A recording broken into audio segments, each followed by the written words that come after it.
Hey everyone, it's time for a brand new GunPla review. Today we are looking at the RX-79 Ez-8, the Gundam Ez-8 from the 8th MS Team anime series. This is a modified version of the ground-type Gundam created for Shiro Amada after his original one was heavily damaged. If you haven't seen 8th MS Team, I highly recommend it. It's a lot of fun. It's a cool squad-based adventure where you don't have any of that new type garbage getting in the way of a cool military story. In addition to that, it's also a great gateway series for anyone who wants to get their friends or family into Gundam as well. But enough about the series. Let's talk about the kit and whether it stands up to my expectations. And here he is in all his glory, the Ez-8. Now, one of the things you may notice while looking at this thing aesthetically is I did not use a lot of stickers on this. In fact, the stickers I used were the eyes, the cameras, beam rifle, and of course I used some of the marking stickers here for the 8 here and on the shield. You can take a look real quick. And we have these stickers here which work with the parachute pack. We will cover that when we cover the parachute pack, but otherwise very simple for your shiny stickers. In addition to that, we have the various marking stickers here. You have quite a few, so you have a lot of options if you're one of those people who likes to dress up their units. I just chose to do stuff that is more reminiscent of the anime, as I like my GunPlas looking more anime than realistic. And as you can tell, this is a very good representation of the anime. We have the bulky legs here, we got the cool chest plate, the little antenna on the head. So it looks pretty cool. It has the slimmer backpack here on the back too. But let's take a look at how it holds up in terms of flexibility. So let's begin at the feet here. We have separate toe movement from the heel. It also has a nice forward, nice back, a little bit of side to side. It's a relatively tight build, which I do actually appreciate. The back heel part here can wiggle a little bit to deal with your leg movement. Also some wiggle on this knee protector, which is nice. You can get pretty decent back kick there. You can get, pop that open. Really good front kick. See there from the side. With the arm. But the side kick's kinda so-so.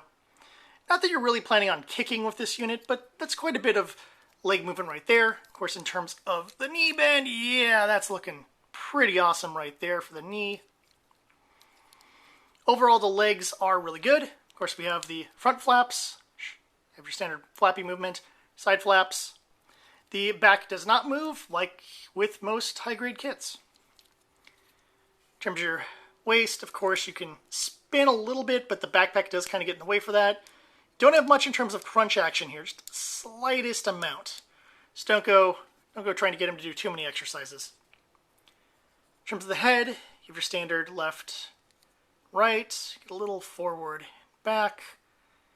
Not too much head movement. A lot of that is restricted, of course, by the backpack once again. More of an issue with the design than the build. In terms of arms, you get some pretty good shoulder lift there. A little bit of forward shoulder, a little bit of back shoulder. Not too shabby. Arm, of course, is more limited in those regards. You can't really go high up into the shoulder there. Do get the full rotation, however. Nice bend at the elbow. Check that out. You can definitely do some curls. The elbow piece here doesn't move at all. Hand is just your standard GunPla hand.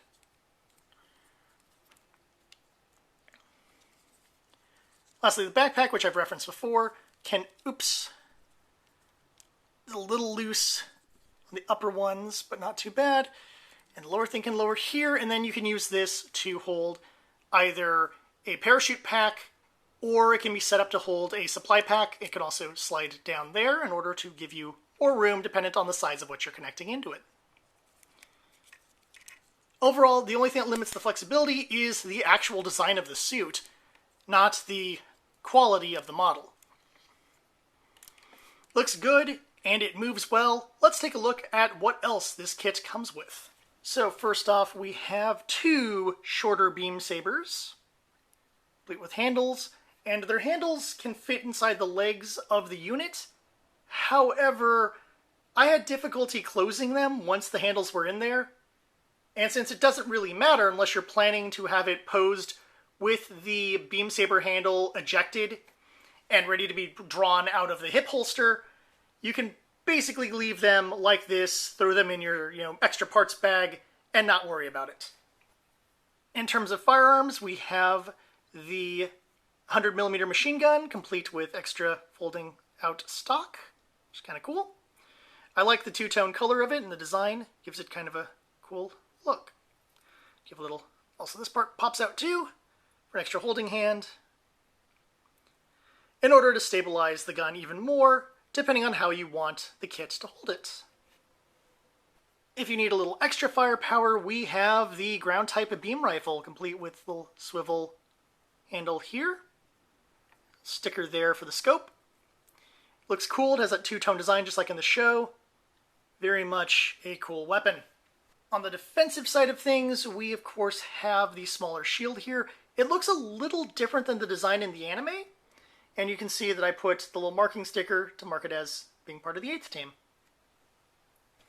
The shield has a little hole here, it pegs into a little thing that's on the arm, and that way you can position the shield however you like it. Finally, the coolest part of this kit, in my opinion, boom, the parachute pack. It can connect into the back via those prongs and the little notches here. It doesn't have any moving parts on it, unfortunately, but it still looks pretty cool. It looks cool on the back, and you have these straps here which you can then connect to the unit, whether you want the parachute pack on the ground as if he just landed, or tied up to the shoulders as if he's about to jump out of an aircraft, or you can leave it on the ground as if it's been abandoned and he's already on the move. Regardless of what you do, it looks pretty cool, it holds together really nice, and it can be utilized on basically any ground type unit you want. I think I'm going to save this for a different ground type Gundam or ground type Gym when I have the chance. We also have a couple hand options. We have the right hand trigger finger, and we have a closed fist left hand, in addition to the standard holding hand we have on the kit already. Lastly, we have a handful of spare polycaps here. We had a ton of polycaps in the building process, as you can also see. Some of these can be very helpful if you're missing parts of certain kits, especially these kind of leg pieces here that are always helpful to replace if your old one got destroyed. Needless to say, this is a pretty awesome kit. It has a lot of options, both in terms of stickers, weapons, posing. In addition to that, it looks great. My version right here looks very authentic to the show, and when I get him a few more friends and enemies, I can make some pretty awesome dioramas out of this guy too. Overall, I would highly, highly recommend this kit. I'm not just saying that as a fan of the 8th MS team, I'm also saying it as just a GunPla builder in general. If you like high grades, if you want something that looks cool, has a lot of options, a lot of flexibility, this is the guy to go for. This is definitely one of my favorite kits that I've built recently, and I am so glad I did. I had his box sitting around in my GunPla pile for over a year, sadly, and I really regret that. I feel like I should have made him some point last year, but here he is, in all his glory. He's awesome. I love him. As I said before, he is highly recommended. I hope this has helped your GunPla purchasing decision, and until next time, I'll be back with more GunPla reviews before you know it, and until then, I'll see you at the tavern.